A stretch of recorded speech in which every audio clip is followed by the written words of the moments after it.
Ya syabab, Rasulullah sallallahu alaihi wasallam sampaikan secara langsung kepada kita bahwa di awal setiap 100 tahun atau satu abad, Allah akan mengirim seorang mujaddid yang memperbaharui urusan agama umat Islam. Turki Utsmani teman-teman sudah runtuh sekitar 100 tahun lebih yang lalu. Kalau kita perhatikan 100 tahun ini, sejak Turki Utsmani runtuh sampai sekarang, umat Islam banyak dizolimi di mana-mana, dimusuhi di mana-mana, terasa tidak berdaya di mana-mana. Agamanya mulai hilang, akhlaknya mulai hilang juga. Sepertinya teman-teman, kita mendekati zaman mujaddid yang Rasulullah sallallahu alaihi wasallam janjikan, yang akan memperbaharui urusan agama kita. Kita mendekati satu abad yang sangat penting dalam sejarah Islam dan mengandung banyak peristiwa besar. Tapi sebelum kita bahas mujaddidnya teman-teman, kita harus bahas satu istilah dulu yang jarang dibahas, yaitu istilah tajdid sendiri. Ada tajdid, ada mujaddid. Setiap hal yang di sekitar kita itu teman-teman berubah terus, diperbaharui terus, ditajdid terus teman-teman. Orang yang hari ini sehat, besok tidak sehat. Orang yang hari ini muda, besok sudah tua. Orang yang hari ini belum nikah, besok sudah nikah. Semoga teman-teman yang belum menikah, insya Allah segera ketemu jodohnya ya. Orang yang hari ini sedih, besok bahagia. Ini sebuah sunnatullahi fil kaun teman-teman. Hidup itu berubah terus. Ini aturan yang Allah subhanahu wa ta'ala tetapkan di bumi ini dan tidak mungkin berubah. Semua hal berubah. Semua hal ditajdid teman-teman. Termasuk agama Islam. Tetapi teman-teman, jangan salah paham. Bukan agamanya yang berubah. Jadi mujaddid yang Allah akan kirim untuk melakukan tajdid terhadap agama Islam, dia tidak akan merubah agama. Dia tidak akan membawa agama baru. Dia tidak akan membawa hukum baru, syariat baru. Dia tidak akan diwahyukan. Dia akan memperbaharui pemahaman kita terhadap agama Islam. Mujaddid itu punya 4 tugas teman-teman. Tugas yang pertama, bikin umat Islam memahami Islam secara benar, jauh dari pemahaman yang salah yang terkenal di zaman kita. Tugas yang kedua teman-teman, meningkatkan lagi, menyemangati lagi, atau membangkitkan lagi semangat jihad di hati umat Islam. Tugas yang ketiga, mendorong umat Islam untuk bergerak dan berubah. Tugas yang keempat, dan ini yang paling penting teman-teman, yaitu memperbaiki apa yang rusak di dalam tubuh umat Islam pada zamannya. Teman-teman, antum mau baca Al-Quran dan memahami artinya dan mau lancar berbahasa Arab? Hubungi Syabab Belajar Akademi teman-teman. Sangat cocok buat orang yang aktivitasnya padat, buat orang yang pengen belajar dari nol. Pelan-pelan teman-teman, ana jelaskan. Memperbaiki apa yang rusak di dalam tubuh umat Islam pada zamannya. Teman-teman, di setiap zaman itu pasti ada satu hal yang rusak di dalam tubuh umat Islam. Pasti. Misalnya, ada satu zaman, salat umat Islam rusak. Tetapi yang lain aman. Politiknya aman, ekonominya aman, akhlaknya aman. Maka Allah kirim mujaddid untuk memperbaiki urusan salat ini.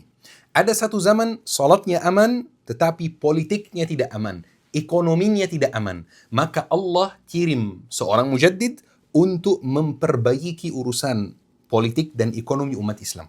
Jadi teman-teman, mujaddid itu sepanjang sejarah umat Islam, tugasnya berbeda-beda. Mujaddid itu tidak harus pemimpin. Mujaddid itu bisa aktivis. Mujaddid itu bisa ulama. Mujaddid itu bisa ahli ekonomi. Mujaddid itu tidak harus pemimpin. Tetapi yang pasti, semua mujaddid itu di bawah satu naungan, yaitu naungan tajdid. Baik teman-teman, sekarang pertanyaannya. Tajdid berikutnya seperti apa? Mujaddid berikutnya di zaman kita ini siapa? Dan supaya kita bisa memahami poin ini dengan baik, kita harus mengecek sejarah dulu. Seperti biasa, hampir di setiap kajian, ada kalimat, ayo kita mengecek sejarah dulu. Mujaddid kemarin-kemarin, itu seperti apa? Atau siapa saja? Jujur teman-teman, ulama berbeda pendapat. Siapa mujaddid yang muncul dari sejak Nabi Muhammad meninggal dunia sampai Turki Utsmani runtuh? Siapa saja mujaddidnya? Tetapi ada satu poin penting yang perlu kita perhatikan. Karena hadis Rasulullah yang membahas mujaddid itu bahasannya ala ra'si kulli ma'ati am. Di awal setiap 100 tahun. Masalahnya teman-teman, kita tidak tahu di sini. 100 tahun itu milestone-nya apa? Kita mulai hitung 100 tahun itu seperti apa? Ada yang menghitung 100 tahun itu 100 tahun setelah Nabi Muhammad meninggal dunia. Terus ada yang menghitung 100 tahun, awal 100 tahun pertama itu langsung setelah Rasulullah meninggal dunia. Tetapi misalnya teman-teman, ana kasih dua contoh saja. Mujaddid. Banyak sekali ulama yang berpendapat bahwa mujaddid pertama dalam umat Islam adalah Sayyidina Abu Bakar As-Siddiq. Kenapa kira-kira? Karena teman-teman, Sayyidina Abu Bakar As-Siddiq menjadi pemimpin dan pas beliau mulai berkuasa, banyak peristiwa besar yang mengguncangkan umat Islam. Bayangkan, di awal zaman Sayyidina Abu Bakar As-Siddiq, banyak sekali umat Islam yang murtad. Hampir semuanya murtad, teman-teman. Kecuali 3 kota, 1 desa. Makkah, Madinah, Taif, sama 1 desa di Bahrain. Itu yang gak murtad, teman-teman. Yang lain, murtad. Atau setidaknya, milih-milih hukum agama. Tidak mau bayar zakat. Bahkan beberapa dari orang murtad, mulai ada rencana untuk menyerangi para sahabat di Madinah. Bahkan banyak orang yang mulai pesimis bahwa ini akhir dari umat Islam. Bayangkan teman-teman, sulitnya memperbaiki hal ini seperti apa. Sulitnya tugas mujaddid dalam posisi ini seperti apa. Tapi Abu Bakar As-Siddiq mampu melakukannya teman-teman. Mampu membangkitkan semangat jihad di hati umat Islam. Mampu mengembalikan semua keadaan seperti semula, bahkan lebih baik. Taib, ana kasih satu contoh lagi teman-teman. Sayyidina Umar bin Abdul Aziz dari dinasti Umayyah. Ada beberapa ulama yang berpendapat bahwa mujaddid kedua atau bahkan mujaddid pertama, mereka tidak hitung Sayyidina Abu Bakar, mujaddid pertama adalah Umar bin Abdul Aziz sendiri. Dan kenapa disebut mujaddid? Karena sudah bukan rahasia lagi bahwa dinasti Umayyah itu pasti ada kebaikannya. Tetapi di zamannya ada 2 hal yang sangat buruk yang terjadi, yaitu korupsi administrasi dan uang yang merajalela di dalam tubuh dinasti Umayyah dan diskriminasi terhadap non-Arab. 2 hal ini disepakati oleh semua ahli sejarah. Umar bin Abdul Aziz di masa pemerintahannya yang sangat singkat, yang 2 tahun 4 bulan atau 5 bulan, Umar bin Abdul Aziz berhasil untuk mengembalikan semua harta yang dikorupsi oleh beberapa orang dari Bani Umayyah, dikembalikan ke Baitul Mal dan bikin kehidupan umat Islam sangat sejahtera, teman-teman. Di zaman itu, agama umat Islam aman, akhlaknya aman, dan salatnya aman, politiknya aman juga, tapi keuangannya tidak aman. Politiknya juga tidak bisa dikatakan aman 100%, teman-teman. Ini 2 contoh. Mujaddid menurut beberapa pendapat ulama, teman-teman. Mujaddid berikutnya bakal seperti apa, syabab? Ketika Turki Utsmani masih ada, teman-teman, khususnya di masa akhir Turki Utsmani, ketika Turki Utsmani sudah mulai lemah, negara barat itu selalu berusaha untuk meruntuhkannya. Menghabisi yang namanya itu Turki Utsmani, teman-teman. Negara barat selalu berusaha untuk menguburkan sejarah Turki Utsmani. Tetapi di sini ada satu istilah yang ana sebutkan tadi yang sebenarnya kurang tepat, yaitu negara barat. Istilah negara barat itu memberi kesan bahwa usaha dan effort mereka untuk meruntuhkan Turki Utsmani itu murni karena politik negara barat. Dan itu kurang tepat, teman-teman, karena ada kaitannya dengan agama Nasrani. Motivasi negara barat untuk meruntuhkan Turki Utsmani bukan murni politik, tetapi ada agamanya juga, teman-teman. Dan ini ana sempat jelaskan di kajian lain, yaitu kenapa Yahudi dan Nasrani itu bersatu, padahal sebelumnya sangat beda arahnya. Jadi teman-teman, istilah yang lebih tepat, istilah yang dulu digunakan di zaman Salahuddin Al-Ayyubi, yaitu tentara salib. Ya, kita sebut saja koalisi salib, teman-teman. Koalisi salib ketika berhasil meruntuhkan Turki Utsmani, mereka berusaha juga untuk menghapus sistem Islam secara total, teman-teman. Mereka berusaha untuk menghapus apapun yang berbau Islami. Ekonomi umat Islam, pemikirannya, ideologinya, politiknya, makanannya, minumannya, bahkan pakaiannya diubah, teman-teman. apapun yang berbau Islami harus diubah.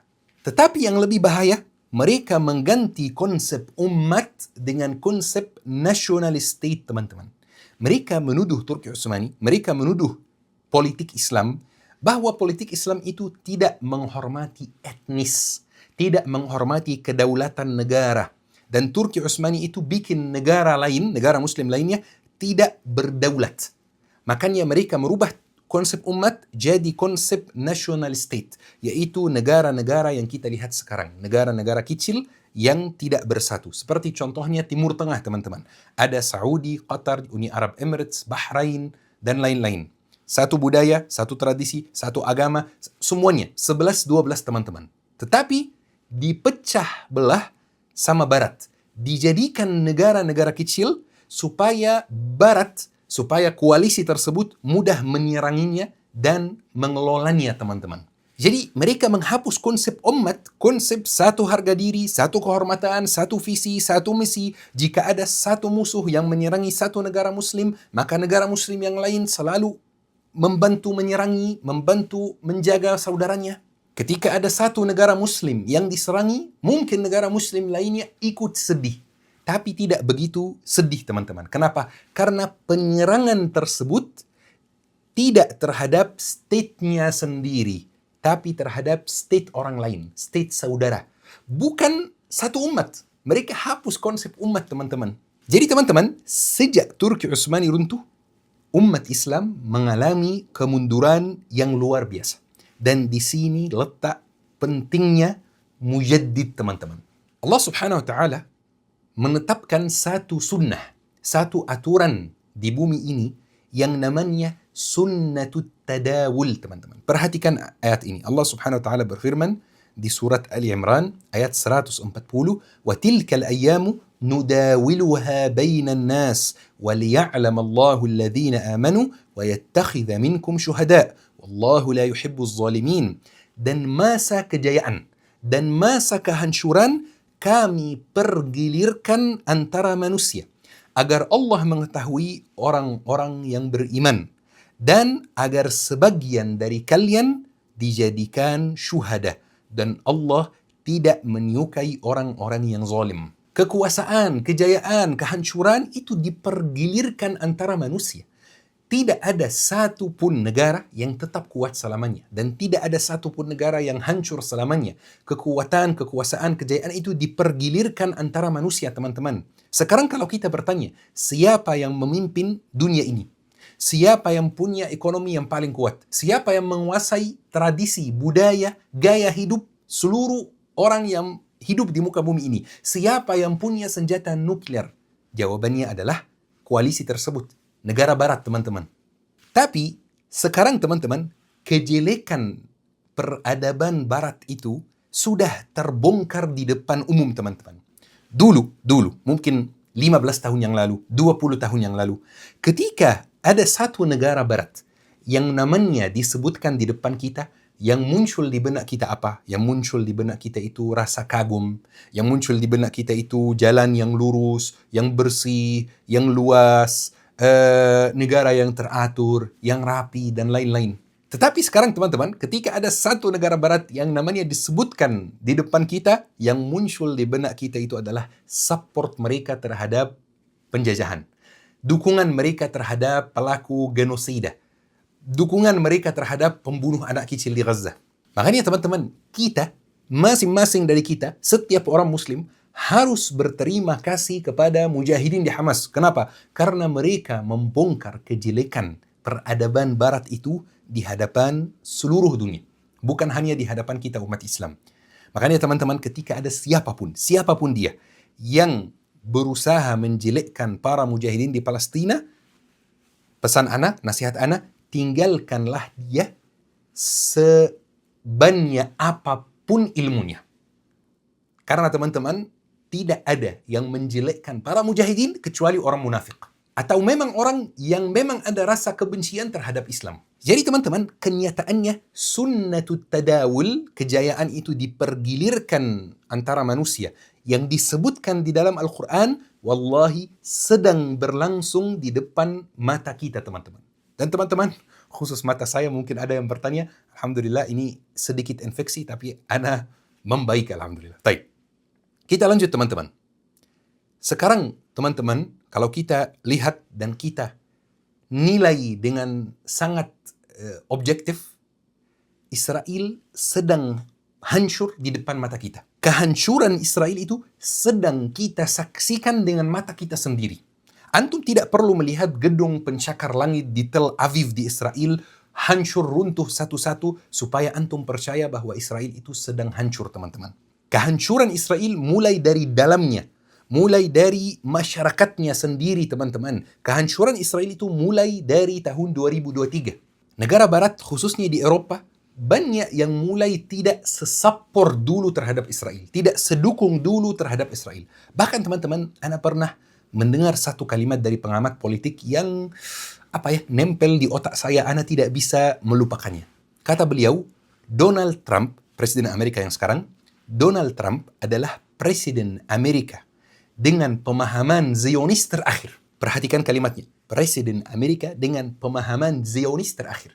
Setelah Donald Trump, akan datang presiden-presiden lain yang lebih bijaksana dalam hubungannya dengan Israel.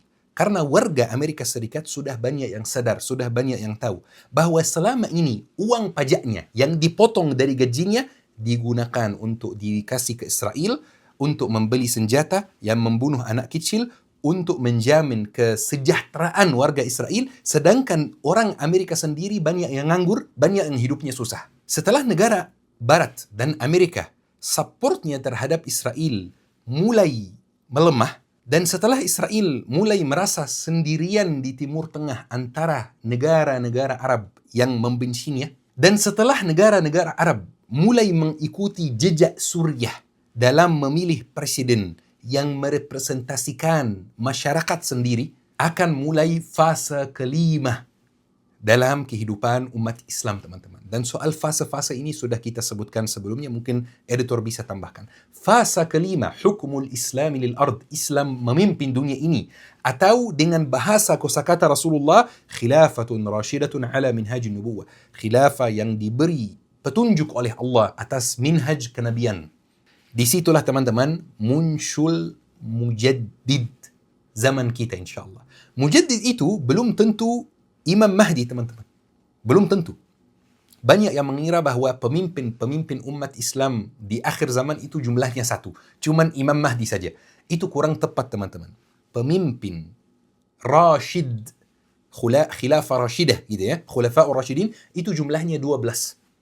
Sebagian sudah ada di awal zaman dan sebagian akan muncul di akhir zaman. Rasulullah SAW bersabda, "La yazalu hadzal amru qa'iman hatta yakuna 'alaikum 12 khalifah kulluhum min Quraisy." Agama Islam ini akan terus mulia, akan terus kuat sampai memerintah 12 khalifah semuanya dari Quraisy. Di awal zaman sudah ada berapa? Sudah ada Abu Bakar As-Siddiq, Umar bin Khattab, Utsman bin Affan, Ali bin Abi Thalib, Al-Hasan bin Ali. Sudah 5. Berarti di akhir zaman tinggal 7 lagi. Salah satu dari 7 tersebut adalah Al-Mahdi. Tetapi mujaddidnya belum tentu Al-Mahdi, teman-teman. Tetapi yang ana percayai, teman-teman, mujaddid akhir zaman seorang pemimpin. Kita kan udah sepakat, mujaddid itu tidak harus pemimpin. Bisa ulama, bisa pemikir, bisa aktivis, dan lain-lain. Tapi yang ana percayai, mujaddid akhir zaman seorang pemimpin. Teman-teman yang dirahmati oleh Allah Subhanahu wa Ta'ala, kita berusaha untuk tafsir. Kita berusaha untuk membaca situasi yang di sekitar kita dengan kacamata agama. Tapi apakah tafsir yang kita sampaikan itu dipastikan 100% benar? Tidak ada yang bisa memastikan, teman-teman. Kita buka ruang diskusi, kita diskusi bersama, dan kita bertukar pikiran. Itu lebih sehat. Tetapi yang pasti, kita sedang menyaksikan kehancuran Israel dengan mata kita sendiri. Semoga kita diberi umur sampai kita bisa salat di dalam Masjid Al-Aqsa dalam keadaan sudah merdeka. Amin ya rabbal alamin. Teman-teman, ayo kita akhiri kajian hari ini dengan doa kafaratul majlis. Subhanakallahumma bihamdika asyhadu an la ilaha illa anta astaghfiruka wa atubu ilaik. Syukran. Wassalamualaikum warahmatullahi wabarakatuh. لا يحصي لساني ثناء عليك فكل صلاحي منك وإليك عظيم العطايا مبسوط يديك تنفق كيف شئت والشر ليس إليك.